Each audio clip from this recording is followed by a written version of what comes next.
Los temperamentos. ¿Por qué tocar este tema?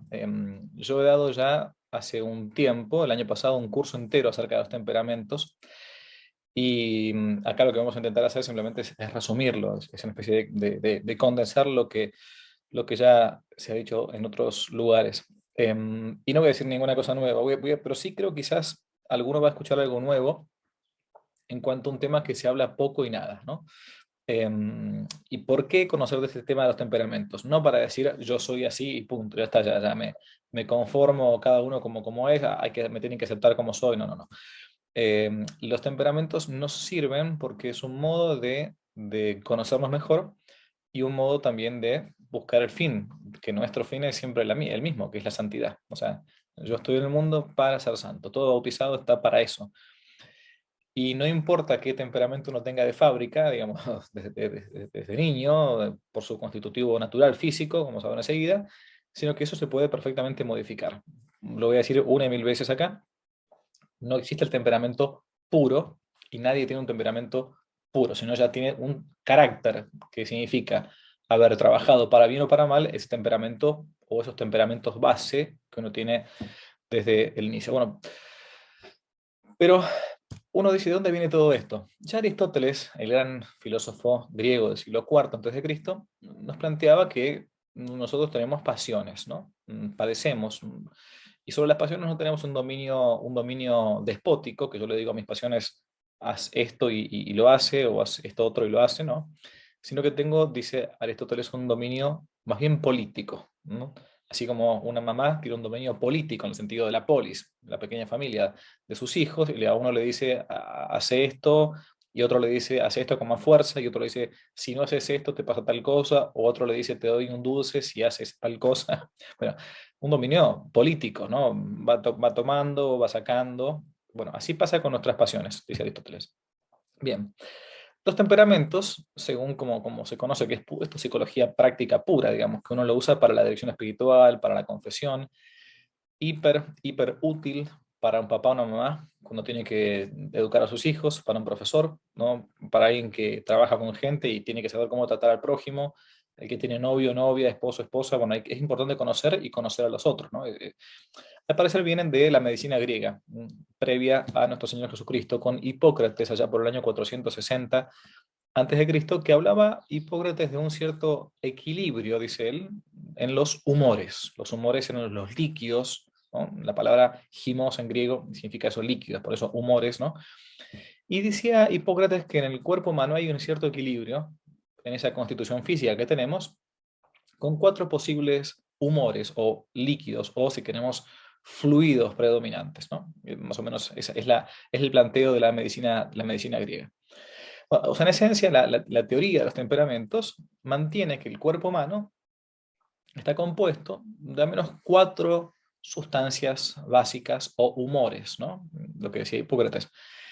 Y el equilibrio de estos humores indica el estado de salud o de enfermedad de la persona.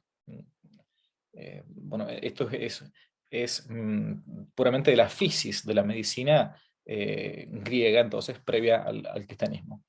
Uno dirá, qué elemental que es esto, qué sencillo. Bueno, pero vamos a ver enseguida que tiene una cierta connotación práctica que uno va a poder experimentar en su propia vida. Planteaba, por ejemplo, Hipócrates que la bilis negra o melas, ¿no? Era uno de los líquidos predominantes, otro la bilis amarilla, otra la flema y otras simplemente la sangre o color sangre. A ver, la cuestión es que la teoría de Hipócrates va a continuar a lo largo de toda la historia de la medicina en Grecia y va a ser retomada por otro médico llamado Galeno, 130 al 216 después de Cristo, que van a plantear esto de los humores, los líquidos, que están ligados mucho a las emociones y a las disposiciones de cada persona. Esta va a ser como la base elemental de los temperamentos, ¿no? El temperamento entonces es como esa mezcla de humores o de líquidos donde va a prevalecer siempre uno. Va a prevalecer el líquido, por ejemplo, llamado sangre, entonces uno va a ser denominado sanguíneo, como que hay una predisposición en esas personas con un modo de ser. Bien, entonces los cuatro temperamentos clásicos son conocidos así, como sanguíneo, cuando prevalece ese líquido llamado sangre, ¿no? Y vamos a decirlo rápidamente ahora, después un poco más detallado, el sanguíneo es habitualmente más extrovertido, más divertido, digamos, ¿no? Optimista. En segundo lugar, el temperamento llamado melancólico, se va a llamar así, cuando prevalece la bilis negra, porque melas en griego significa negro, oscuro, ¿no? Y jole, melanjole, bilis, significa por melancólico. El melancólico según este planteo, aquella persona que tiene un modo de ser más bien triste, es más introvertido, más pensativo. En tercer lugar, el colérico, cuando prevalece la bilis amarilla. La persona es colérica, jolé, bilis, bilioso, amarillento, significa eso, ¿no? Vamos a ver después cada uno. Y por último, flegma o flema, un humor que desanima, que consume por dentro, de la palabra flemático, ¿no? Flemático. Bien. Estos cuatro humores entonces van a dar origen a los temperamentos, ¿no? Ahí la palabra temperamento en griego se decía crasis, ¿no? Crasis, ¿no? Quien tiene una buena crasis, una buena mixtura, una buena complexión, va a decir Santo Tomás, es aquella persona que sabe entonces manejar mejor las situaciones, que se maneja mejor respecto de sí, respecto de los demás, ¿no? Por eso, temperamento también podría ser traducido en la lengua latina como complexio o complexión. De hecho, Santo Tomás de Aquino, cuando hable de esto, de la complexión del ser humano, del temperamento del ser humano, hablará así justamente de complexión, una mejor complexión o peor complexión. Bien, en la medicina antigua entonces, las personas comenzaban a ver con una cuestión de psicología experimental que hay una cierta verdad en todo esto. Hay personas que tienden, y esta es la palabra importantísima, tienden a ser más alegres. Hay personas que por naturaleza, sin hacer esfuerzo, tienden a ser más calladas. Otros que tienden a ser más irritables. Otros que tienden a ser más superficiales. Bueno, y así con muchísimas características que uno podría dar. Claro, estamos dando una característica, un resumen prácticamente como caricaturesco, es decir, porque estamos haciendo quizás un poco exagerada la cosa, pero uno podrá decir que es un poco elemental todo esto, pero tiene un fenómeno experimentable o comprobable que es muy, muy claro. ¿Y cuándo uno puede ver los temperamentos? ¿Cuándo se da cuenta del propio temperamento o del temperamento del prójimo? Sobre todo en la infancia. ¿Mm? En la infancia, ¿por qué? Porque el niño todavía es más puro en el sentido de que no está tan afectado por sus propios vicios, por sus virtudes también, porque nuestros vicios o virtudes van a hacer que nuestro temperamento se vaya modificando, para bien o para mal. Reitero, nunca hay un temperamento puro, lo que tenemos es un carácter, ¿no? Algo que ya nosotros hemos adquirido con el tiempo, que a su vez también se puede modificar, pero siempre subyace por ese constitutivo físico de base ese temperamento. Y cuanto más chico uno sea, eh, más fácil ver qué temperamento preponderante tiene un niño, ¿no?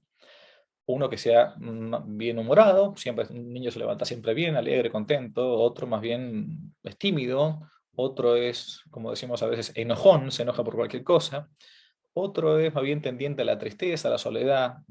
Y eso lo vemos ya con pequeñitos años de edad. Uno lo ve un niño de 2 años de edad, 2, 3 años de edad, y ya se da cuenta más o menos qué tendencia tiene. Y es importantísimo esto porque en base a la tendencia que tenga, según su complexión física, va a ser la educación que uno pueda darle.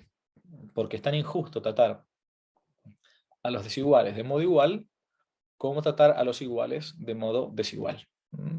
El arte de la educación es el más difícil que existe, de vuelta, decía esto Aristóteles, ¿no? De ahí que uno tenga que saber qué tiene enfrente para tratar de sacar la escultura de la santidad de la persona que tiene al lado. No se puede tratar igual a todo el mundo. Dios no es comunista, así que nos hace todos distintos, ¿no? Es decir, hay un hecho que hay un comprobante biológico, genético, que hace que algunos sean de un modo y otros sean de otro, aún sin haber todavía sido educados, aún sin todavía tener nuestros propios vicios o virtudes. Esto es así. Y esto, reitero, es algo que se ha perdido en el estudio de la psicología, sobre todo en la psicología llamada experimental, si queremos. Esto se dejó de lado por anticuado, porque es retrógrado, es querer, entre comillas, encasillar a cada persona. No, no, no. no es encasillar a nadie. De hecho, lo reiteramos por tercera vez. Nadie tiene que decir yo soy así, entonces es mi temperamento y cada uno, bueno, no, no. Uno va modificando su modo de ser, pero son patrones de conducta que se dan en la vida normal, ¿no? Hay cosas que nos vienen dadas como de fábrica. Es así. Hay inclinaciones que nos llegan desde pequeños. Y esto no, por cierto, no predetermina al hombre, no lo estanca, no lo deja en un comportamiento estanco, digamos, ¿no? Sino que permite conocer el terreno que uno tiene. Y a su vez, si yo conozco el terreno que tengo, sé bien cómo puedo plantar la semilla, cómo tengo que trabajar la planta, ¿no?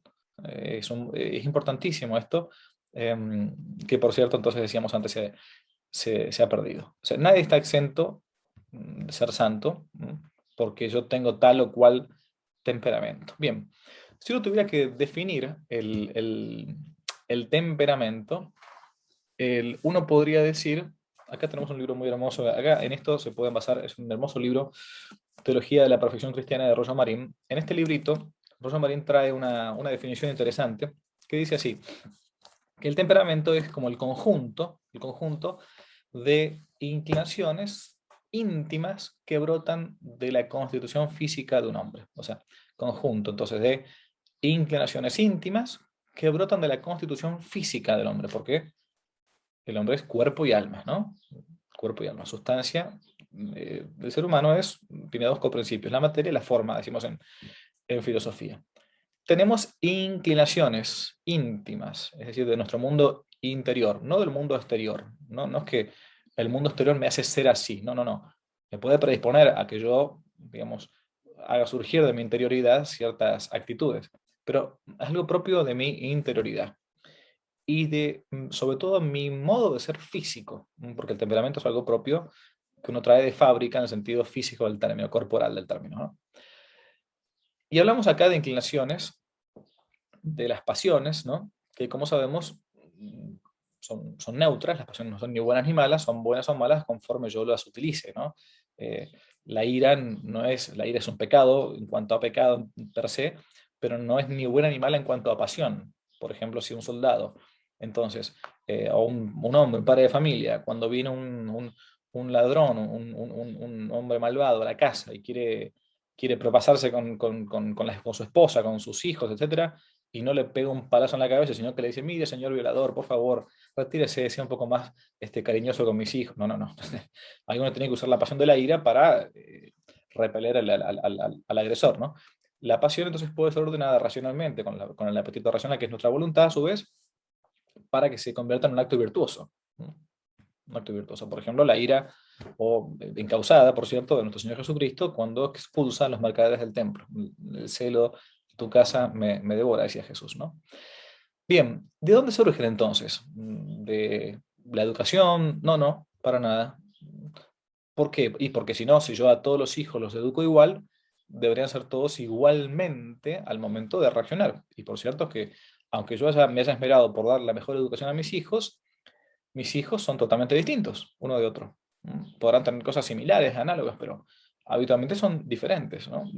Es interesante esto, como de un mismo matrimonio que tiene varios hijos, que intentó educarlos siempre igual, este sale de este modo, cuando uno le dice algo, explota, y este otro cuando le dice algo, se calla. Y esto ya desde pequeños. No es que sea una cuestión adquirida con el tiempo por un vicio o por una virtud.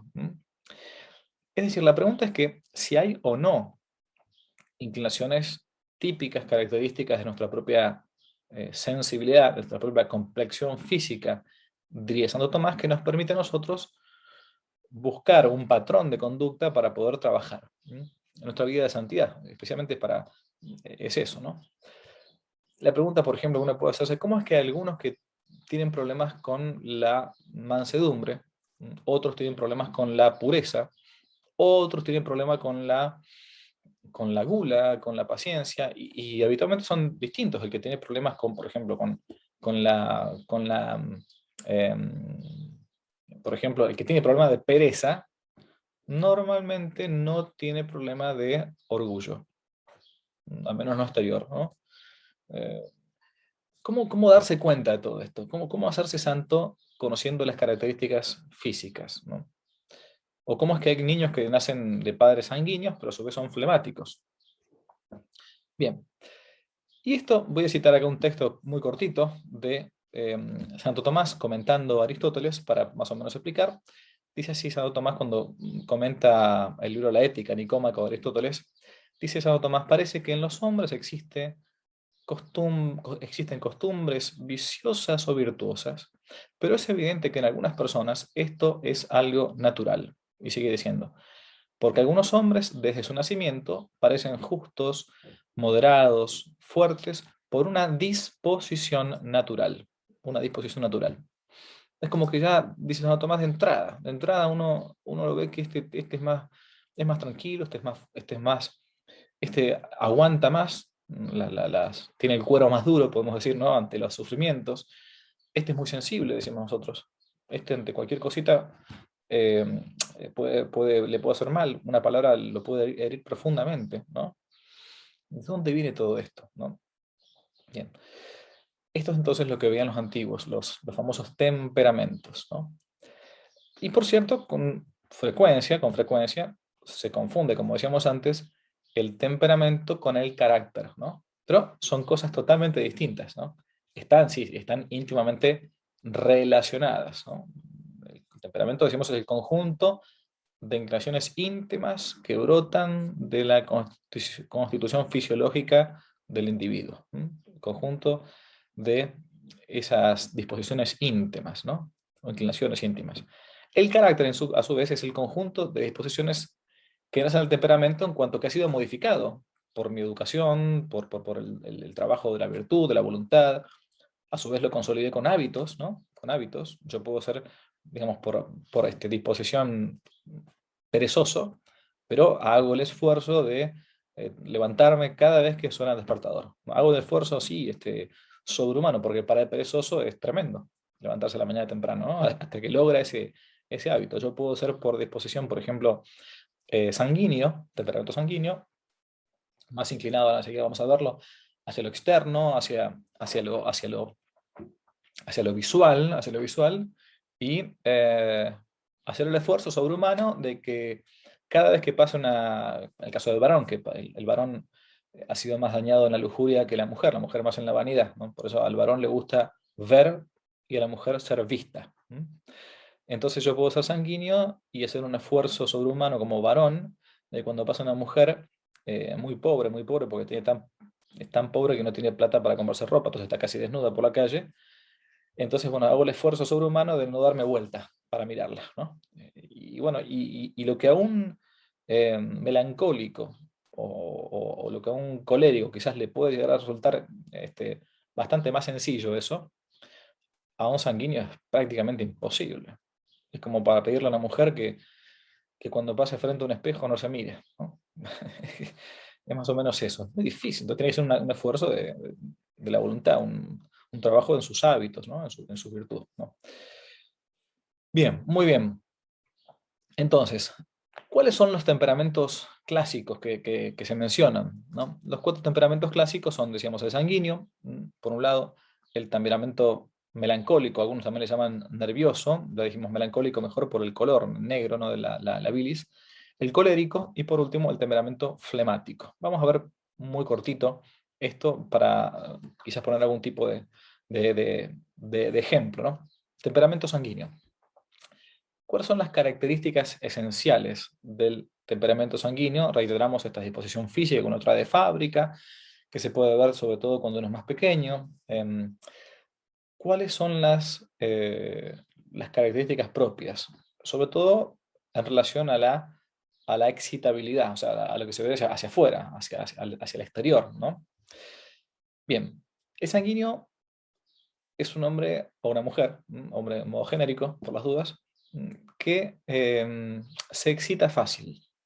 Acá no es excitación en el sentido sexual, no estamos hablando de eso, sino que sale de sí, eso significa salirse de sí, ¿no? Fuerte y rápidamente por cualquier impresión. La reacción del sanguíneo suele ser siempre inmediata y fuerte. Y fuerte. Pero, esto es importantísimo, en relación a lo que vamos a ver después con otro temperamento, la reacción o la impresión dura poco tiempo. Y a su vez el recuerdo de las cosas pasadas no le provoca emociones nuevas. El sanguíneo es el que está todo a flor de piel, todo acá, así, directamente acá. Es como el hombre o la mujer del presente, ¿no? Vive en lo que se ve hacia afuera, en la superficie, ¿no? Tiene muy buenas cualidades el sanguíneo, ¿no? Vamos a ver primero las buenas y después las malas. Por lo general, el sanguíneo es afable, es alegre, es simpático, es esa persona que llega a una reunión y enseguida rápidamente se hace amigo de todo el mundo, no conoce a nadie, pero bueno, no, ¿qué tal? Sí, sí, yo tengo un montón de amigos, ¿no? Y empieza a saludar y eh, es una persona simpática, muy simpática, ¿no? Es sensible, es muy sensible sanguíneo, ¿no? A su vez también es muy compasivo a las desgracias del prójimo, sabe digamos, entregarse a la persona que está sufriendo, ¿no? A su vez es dócil y es sumiso ante sus superiores, es sincero, a veces extremadamente sincero, es espontáneo, o sea, dice lo que piensa, ¿no? Y a veces hasta la inconveniencia, porque no siempre es bueno que uno diga lo que tiene en la cabeza, a veces más vale callárselo. Ante la injuria, cuando lo injurian, reacciona a veces violentamente y dice cosas fuertes, ofensivas, ¿no? A veces como uno puede conocer a algún italiano, ¿no? En Italia se ve mucho, viene así explosivo, ¿no? Eh, em, pero se olvida pronto, ¿m? Se olvida pronto del mal que le hicieron, ¿no? Y no guarda rencor. La verdad que, bueno, sí, está bien, ya está, ya pa. Y a su vez, como no guarda rencor, también él no se da cuenta cuando ofende, que para él es una tontera lo que está haciendo, pero bueno, el otro sí le quedó grabado lo que dijo. No es terco, no es obstinado para nada. En esto es una muy buena cualidad, ¿no? Se sacrifica con mucho desinterés, a su vez es una persona entusiasta y contagia todo esto y vamos a hacer esto, un emprendimiento nuevo, ah. Y bueno, y es bueno, eso es muy bueno.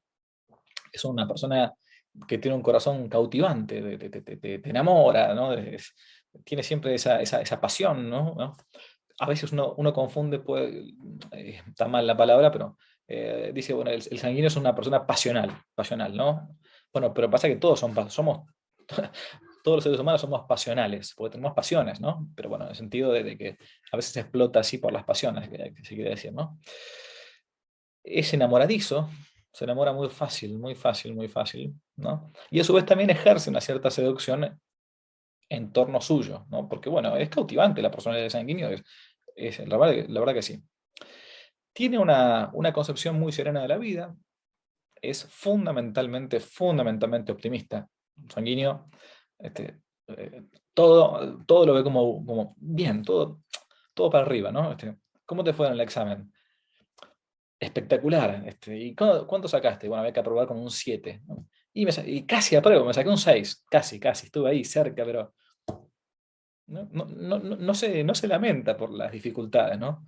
Confía siempre en que todo va a salir bien, todo tranquilo, todo para adelante, buenísimo, vamos a llegar al éxito, ¿no? Es más, le sorprende mucho a Sanguíneo que los otros se enojen por una broma que él hace y que al otro no le pareció muy agradable, ¿no? A él le parecía la cosa más natural, más simpática del mundo, dice una broma que ofendió a otra persona, por cierto, ¿no? Pero, ¿por qué te enojaste? Si bueno, era una broma, no. Bueno, es una persona práctica, es más bien inclinado a idealizar a los otros, es más, hasta incluso a salvar la proposición del prójimo. Bueno, capaz que no quiero decir esto, no pasa nada, tranquilo, sigamos para adelante, ¿no? Más que criticar. Está dotado de una gran riqueza afectiva y por eso lo hace muy pronto a a la amistad, ¿no? Se entrega con mucho ardor y con mucha pasión a las amistades y eso a veces le trae problemas después con el tiempo porque no se da cuenta. Una persona sanguínea, pongo ejemplos para que uno más o menos lo ubique, puede ser, pongamos, una persona sanguínea casada, eh, puede no darse cuenta que una amistad con una compañera de trabajo no le conviene, porque la compañía de trabajo quizás entienda mal esa amistad, ¿no? O sea, no digo que no digo que estén mal las amistades dentro del trabajo, pero a veces el sanguíneo no se da cuenta que ciertas relaciones no todo el mundo las toma como él las toma, ¿no? Su inteligencia, la inteligencia del sanguíneo, es viva, es rápida, asimila rápidamente, fácilmente, pero esto es algo bien característico del sanguíneo, pero no es profundo, le falta profundidad. Es decir, entiende rápidamente, pero a su vez, como justamente entiende rápidamente, cree que ya está, listo, ya entendí todo, perfecto, no me cuentes, ya está, listo, suficiente. Resulta que no entendió, o sea, no fue hasta el fondo, ¿no? Sino que bueno, es como que se contenta con estar en la superficie. Tiene una memoria interesante, feliz, una buena memoria, tiene una gran imaginación, el sanguíneo es el hombre de la imaginación. Por eso triunfan muchos sanguíneos en el ámbito del arte, de la poesía, de los recursos oratorios para hablar en público. Por ejemplo, el sanguíneo es muy bueno para eso, ¿no? Porque sabe improvisar, pero nunca con mucha profundidad. Serían muy frecuentemente los sanguíneos espíritus muy superiores si tuviesen profundidad, sutileza, si trabajasen con tenacidad en su propio temperamento. Reiteramos una vez más, no existen los temperamentos puros. Estamos acá hablando de las características genéricas, ¿no? Respecto de la excitabilidad, las buenas para el sanguíneo. Vamos a ver las malas ahora. ¿Cuáles son las características malas de sanguíneo? Tiene un lado malo, como siempre, ¿no? Los temperamentos nos pueden jugar en algunas malas pasadas, por eso reitero, hay que trabajarlos, ¿no? El temperamento sanguíneo también tiene sus inconvenientes. Los principales defectos se encuentran también en sus características incluso buenas que dijimos recién. Por ejemplo, la superficialidad, la inconstancia. A su vez, el sanguíneo, por ser superficial, por ser todo como flor de piel, habitualmente es muy sensual. Un varón sanguíneo, una mujer sanguínea, llegan a hacer esto en su vida de relaciones, ¿no? La sensualidad, el querer siempre estar agradando, estar buscando siempre la aprobación del otro, ¿no? Bien, ¿por qué? ¿Y por qué?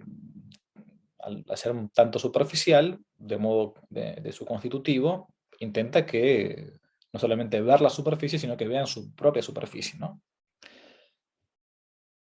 Otro problema, como decíamos antes, le parece que los problemas que encuentra en la vida rápidamente los entiende y los resuelve, ¿no?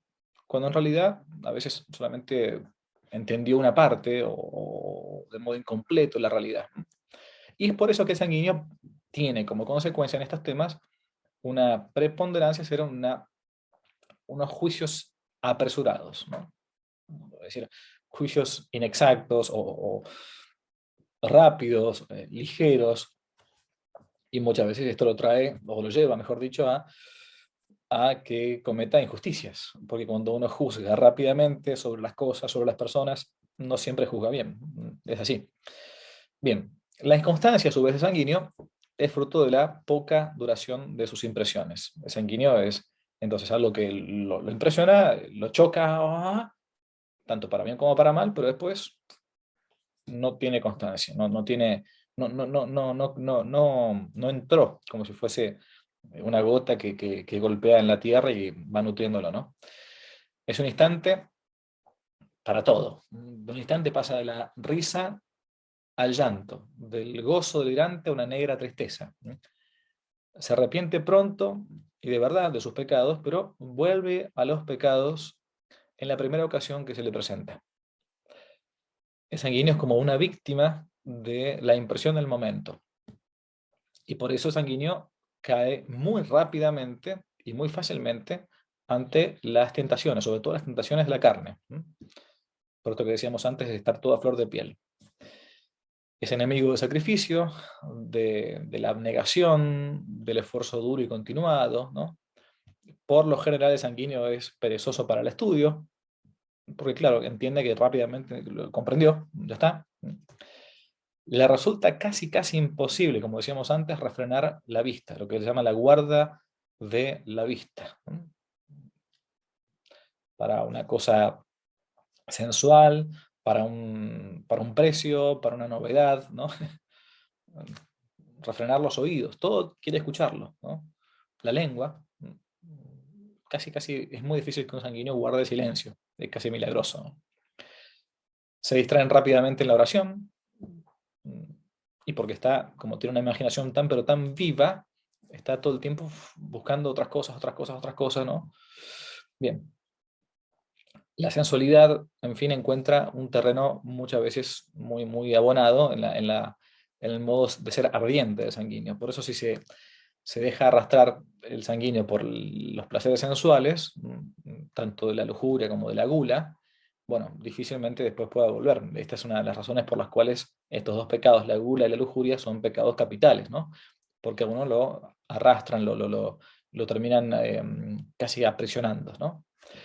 Reacciona prontamente contra sus caídas, estos sanguíneos, lo dijimos, y las deplora con sinceridad, pero le falta muchas veces energía y coraje para dominar la pasión cuando vuelve a levantar la cabeza. Esto sucede así.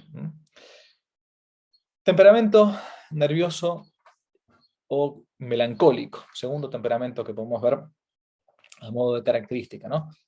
El temperamento melancólico, este melange que decíamos antes, de negro, es, en cuanto a la excitabilidad, quiero decir, es débil y difícil al principio, pero fuerte y profundamente cuando las impresiones son repetidas, ¿no? Se presentan caracteres muy especiales. Vamos a ver primero las buenas cualidades y las malas cualidades. Las buenas cualidades. El melancólico tiene una sensibilidad muy menos viva, mucho menos viva que la del sanguíneo, pero muchísimo más profunda. Es inclinado más bien a la reflexión, a la soledad. Y cuando uno habla de todas estas cosas, uno va analizando y va pensando en personas que conocen a lo largo de su vida, ¿no? Ah, tal persona, claro. Ah, tal otra, sí, sí. Y uno va viendo que hay, y acá está la comprobación empírica, esto que decíamos de la psicología experimental, que se puede ver un constitutivo, sobre todo cuando uno es más niño, que hay patrones, ¿no? Patrones de conducta que se van analizando, ¿no? Entonces, el melancólico, más bien inclinado a la soledad, a la quietud, a la vida interior, a la piedad, se compadecen fácilmente de las miserias del prójimo, son bienhechores de la humanidad, saben llevar la abnegación incluso hasta el heroísmo, sobre todo cuando se encuentran al lado de un enfermo. El melancólico es propio de aquella persona que a un sanguíneo le parecería repulsivo estar al lado de cuidando de un enfermo hasta que se muera, ¿no? Y para melancólico es algo, la verdad, que no es tan difícil, ¿no? No es difícil. Su inteligencia habitualmente es aguda, es profunda, va madurando sus ideas con calma, con reflexión, es pensador, le gusta el silencio, le gusta la soledad. Puede ser, obviamente, un intelectual seco y egoísta, una especie de encerrado en su torre de marfil, digamos, o un contemplativo que se ocupa de las cosas de Dios y del Espíritu. Siente atractivos por el arte, tiene aptitud para las ciencias, tiene una gran riqueza sentimental en su corazón y por eso cuando ama se desprende difícilmente de sus afectos, ¿no? Porque en él las impresiones se arraigan muy adentro. Voy a poner un paralelo. El sanguíneo se pone de novio con muchas novias o con muchos novios. Y cuando corta o rompe con esa relación, bueno, sí, le dolera un poquito al principio, pero después ya está, busco otro, punto. No, el melancólico no. No, queda como una paloma herida, ¿no? Y capaz que pasó tiempo y bueno, no. Su corazón tiene una gran riqueza sentimental. Cuando ama, entonces se desprende muy difícilmente de lo que ama. La voluntad del melancólico sigue por lo general a sus inclinaciones o sus fuerzas físicas. Es débil y casi nula cuando el trabajo lo agotó, ¿no? Y a su vez es fuerte y generosa cuando disfruta de salud o cuando un poco de alegría le ilumina el alma, ¿no? Es sobrio, no siente casi el desorden pasional, ¿no? que atormenta mucho al sanguíneo, y es el temperamento opuesto justamente al sanguíneo. Así como el colérico es el temperamento opuesto al, digamos, vamos a ver enseguida, Los temperamentos colérico y flemático son justamente perdón, los contrarios. Por ejemplo, temperamentos melancólicos podemos encontrar a San Juan Evangelista, San Bernardo, San Luis Gonzaga, Santa Teresa del Niño Jesús, por ejemplo, son típicos santos que han tenido este temperamento. Buenas cualidades. Malas cualidades. Tiene también un lado desfavorable, y es sobre todo la tendencia exagerada a la tristeza y la melancolía, por eso también el nombre. Cuando un melancólico recibe alguna impresión muy fuerte, le penetra tan profundamente en el alma y le produce una herida tan sangrante que si no trabaja mucho en su vida espiritual, es difícil quizás sacársela. No tienen como el corazón en la mano, como tiene el sanguíneo, ¿no? Podría tener, no sé, San Pablo, sanguíneo, ¿no? Sino muy en el fondo, ¿no? Y como que saborea su amargura y piensa en ella, y por qué me pasó esto, y por qué Dios permitió esto, y por qué sigue dando vuelta, ¿no? A su vez, a diferencia de sanguíneo, se siente inclinado al pesimismo. Todo va a salir mal, un nuevo fracaso, ¿no? ¿Cómo te fue hoy en el primer día de trabajo? Bien, pero ya me va a ir mal. No. Claro, difícil entonces animar al melancólico. Los hace a esto retraídos, más bien tímidos, muy propensos a la desconfianza, propensos a desconfiar en sus propias fuerzas, ¿no? Indecisos, ¿no? Indecisos. A su vez, muy inclinados a los escrúpulos. ¿Esto fue pecado? No, lo que hice, a ver, está bien, no, no, y esto, ¿no? Bien, es como que decía Santa Teresa de Ávila que el melancólico nunca termina, nunca acaba de acabar. O sea, nunca, bueno, sí, es como que se te pasa el tren, se te pasa la hora, se te pasa el tiempo, ¿no? Reitero, por las dudas, 20 veces. No existen los temperamentos puros, es nuestra inclinación. Nadie, ninguna persona grande que esté escuchando tiene un temperamento puro. Tenemos todos ya un carácter, ¿sí? Un constitutivo, pero hemos trabajado esto durante muchos años, tanto con nuestros actos virtuosos como nuestros vicios, como a su vez las cruces o las cosas buenas que nos han pasado. Nos fue modificando. Nadie es igual, desde el inicio, desde que es pequeño hasta ahora, ¿no? Bien. Entonces, es el hombre de las oportunidades perdidas. Esto es el melancólico. Mientras los demás ya están del otro lado del río, el melancólico está pensando si lo cruzo o lo vadeo, ¿no? ¿No? Sufre mucho, incluso sin quererlo, porque en el fondo es bueno el melancólico, y hace sufrir a los demás por toda esta indecisión. No termina de decidirse muchas veces, ¿no? Es por esto que, de vuelta a Santa Teresa de Ávila, decía que cuando una persona tiene una tendencia melancólica muy arraigada, no es apta para la vida religiosa, decía Santa Teresa de Ávila, la gran conocedora. ¿Por qué? Bueno, porque la vida religiosa exige un cierto dominio, no solamente de sí mismo, sino también de sus pasiones, de sus modos de ser. Y bueno, cuando eres muy triste, termina deprimiéndose, ¿no? Bien. Temperamento entonces melancólico. Tercer temperamento, son cuatro. Temperamento colérico. No tiene mucho que ver el nombre de la cólera, de la ira, en ese sentido. Algo sí, pero no exactamente. No digo porque a veces uno se confunde con los nombres. ¿Cuál es la característica como esencial respecto de la salida de sí mismo, de la excitabilidad del colérico? El colérico se excita pronto y violentamente. Reacciona al instante, pero la impresión le queda en el alma por mucho tiempo. Acá está la diferencia con el sanguíneo, que explotaba, sanguíneo, pero pasó. El colérico no olvida. Tiene que, tiene que ser un esfuerzo para olvidar, ¿no? Buenas características de los coléricos. Actividad, un entendimiento agudo, fuerte, tiene una muy buena concentración, es constante, es magnánimo, siempre está buscando hacer cosas grandes, a su vez es generoso. Estas son muy buenas características realmente del temperamento colérico. Son los grandes voluntariosos, apasionados, son prácticos, son despejados, ¿no? Son más inclinados a obrar que a pensar. Al colérico El reposo, el descanso, la inacción le repugnan. Un colérico no puede estar quieto. Tiene que estar siempre haciendo algo. Es más, y cuando ve que alguien no está haciendo nada, se enoja. Es como estás desaprovechando el tiempo. ¿Mm?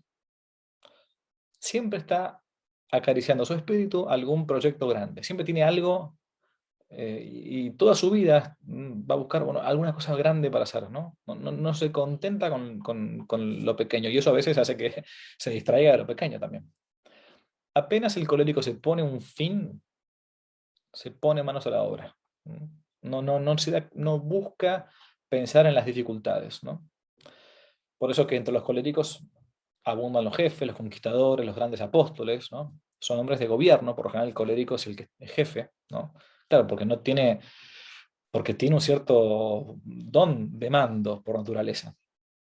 Nunca es el colérico el que va a dejar para mañana lo que pueda hacer hoy. Al contrario, más bien, hacen hoy o quieren hacer hoy lo que tendrían que hacer mañana. ¿Mm? Si surgen obstáculos o surgen inconvenientes, el colérico se va a matar, se va a esforzar para superarlos y vencerlos. O sea, y el colérico está hecho para los obstáculos. Quiere un obstáculo porque quiere vencerlo, ¿no? A pesar de su ímpetu irascible, ¿no? Cuando logran reprimir, ¿no? el temperamento, pues alcanzan una suavidad y una dulzura enorme, ¿no? Por ejemplo, San Ignacio de Loyola, justamente hoy 31 de julio, colérico. San Francisco de Sales, es conocida la anécdota de San Francisco de Sales, que cuando él era sacerdote, tenía temperamento muy fuerte y contestaba a veces fuerte a los fieles, y se dio cuenta que tenía que trabajar. San Francisco de Sales es conocido como el santo de la dulzura, ¿no? Bueno, ¿qué pasó? Tenía este temperamento colérico, trabajó toda su vida, al punto tal que cuando regresó a su parroquia de origen, ya siendo él obispo, fue obispo, y la gente no lo conocía. No lo había desconocido porque su modo de ser había cambiado por completo. Cuando muere San Francisco de Sales, se cuenta en la historia de él que encuentran su escritorio de obispo, ¿no? Y a alguien se le cae una moneda o un papel o algo en la parte de abajo, y cuando se agacha y mira para arriba, ¿no? En la parte de abajo del escritorio se había encontrado, ¿no? Como rasguños de él cuando recibía a la gente para poder aguantarse, hacía fuerzas para no responder mal, ¿no? Bueno, se había dominado, ¿no? Malas cualidades del colérico, ¿no? La tenacidad de su carácter los hace propensos a la dureza, a la obstinación. Como el colérico es muy voluntarioso y muy obstinado, lo hace a veces insensible. A veces puede ser iracundo, guarda mucho rencor por su orgullo también. Si se le resiste al colérico o se lo contradice, suelen tornarse violentos, crueles, a menos que, obviamente, la virtud cristiana le modere sus inclinaciones, ¿no? Cuando un colérico es vencido, guarda el odio en su corazón hasta que llega el momento de la venganza. ¿Mm? I morti si raccontano freddi, dicen los italianos, ¿no? Los muertos se cuentan fríos. Entonces es capaz de aguantar un mes, un año, 10 años, reitero, si no trabajó la virtud, ¿no? Para buscar el momento, este me la va a pagar algún día. ¿Mm?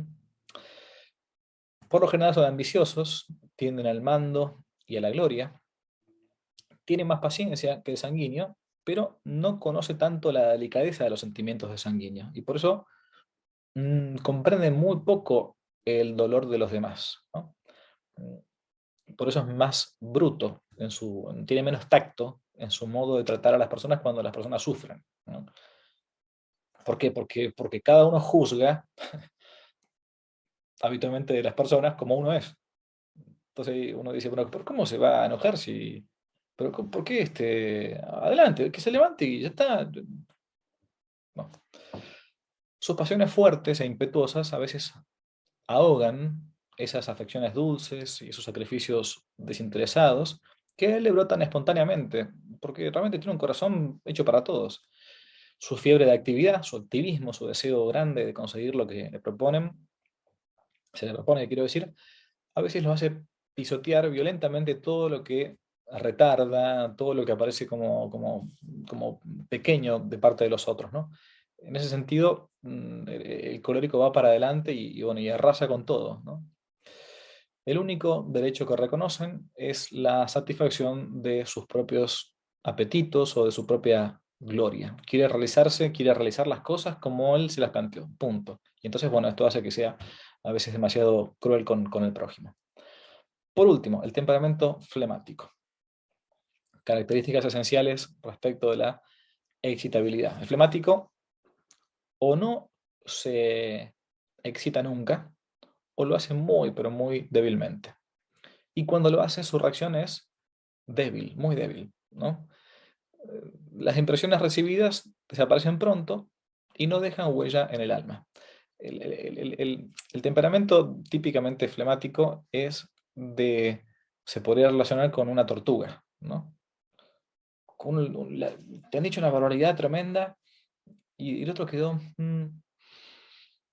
pero reaccioná, por favor, reaccioná.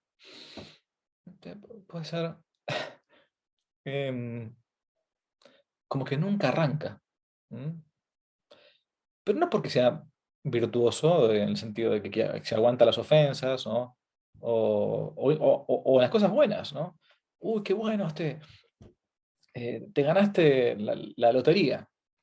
Sí, la verdad que interesante. Sí. Tiene buenas cualidades el flemático. Trabaja despacio, pero asiduamente, siempre y cuando no se le exija demasiado esfuerzo intelectual. No se irrita por los insultos, por los fracasos, por las enfermedades. Y pasó así, bueno, perdimos. ¿Mm? Es tranquilo, sosegado, es discreto, es sobrio, tiene un sentido incluso práctico de la vida. No conoce las pasiones vivas de sanguíneo, ni las profundas del melancólico, ni las ardientes del colérico. Casi, casi que uno podría decir que no tiene pasiones, ¿no? No tiene pasiones el flemático. Su lenguaje es claro, es ordenado, es justo, es positivo, ¿no? No tiene mucha energía, ni por tanto mucho atractivo. Para él, el trabajo científico, que es fruto de una larga experiencia y de paciencia, le conviene mucho más que cosas originales, artísticas, ¿no? Es de corazón bueno, pero parece a veces frío, porque claro, no expresa sus pasiones, ¿no? Es prudente, es sensato, es reflexivo, obra con seguridad, ¿no? Se llega a sus fines sin mucha violencia, aparta los obstáculos, no los rompe. Su inteligencia suele ser clara, ¿no? Físicamente incluso uno podría verlo. El flemático es habitualmente de rostro amable, tiene buen rostro, porque a su vez la tranquilidad interior hace reflejar una tranquilidad en el afuera. Muchos de los que han estudiado el tema de los temperamentos plantean que por lo general los flemáticos son de cuerpo más bien robusto, de andar lento, ¿no? Por ejemplo, uno podría imaginarse a Santo Tomás de Aquino, alguien claramente de temperamento flemático, que trabajó toda quizás su inclinación a la inacción, etcétera, produciendo una obra gigantesca, como no solamente la suma teológica, sino toda su obra filosófico y teológica, ¿no? Bien, malas cualidades. Su calma y su lentitud le hacen perder muchas veces excelentes ocasiones, ¿no? Porque tarda demasiado en ponerse en marcha. ¿Mm? No sé, la joven que está esperando a su príncipe azul y pasan 20 príncipes azules, pero no, sí, sí, puede ser, podría ser, ¿no? No se interesa muchas veces por lo que pasa fuera de él, vive para sí mismo. Es una especie de concentración egoísta, ¿no? Obviamente que no vale para el mando, no vale para el gobierno. Tampoco es aficionado ni a la penitencia ni a las mortificaciones. Por eso nunca vamos a temer que un flemático termine demasiado muerto por ayuno, esas cosas, ¿no? En los casos más agudos se convierten como más bien personas dormilonas, vagas, completamente insensibles a las voces de orden. Pero entonces un poco de los temperamentos, ¿no? El temperamento, dijimos inicialmente sanguíneo, el temperamento melancólico, el temperamento colérico y finalmente el temperamento flemático. Estos son los cuatro temperamentos clásicos.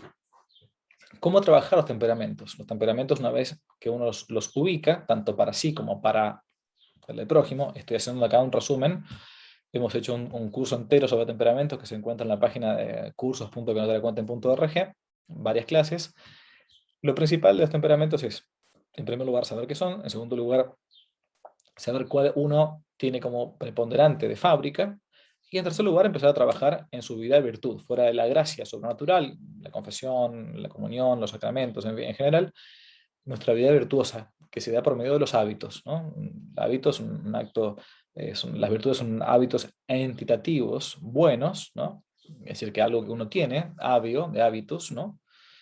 Entitativo porque son del ente, en este caso de la persona humana, buenos, que son la repetición de actos buenos. Entonces, uno, analizando y viendo qué tiene de fábrica uno como temperamento propio traído desde niño, o mis hijos, o un alumno, o mi esposa, mi esposo, mi novio, mis padres, vas a ver qué hábitos trabajar para sacar de ese bloque, de esa piedra que somos nosotros, la escultura de la santidad.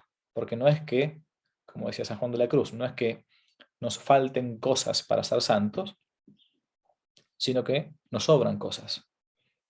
San Juan de la Cruz planteaba que la santidad es como un bloque de mármol que hay que trabajarlo con el cincel y con el martillo, ¿no? Y cada vez que me pegan una cincelada, un martillazo o me lijan, me duele, me cuesta, ¿no?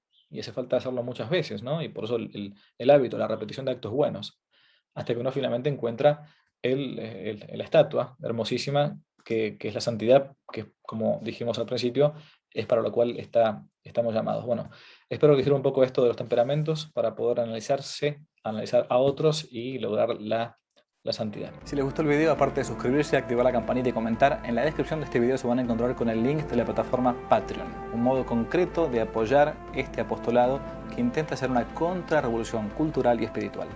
Dios les bendiga y que no te la cuenten.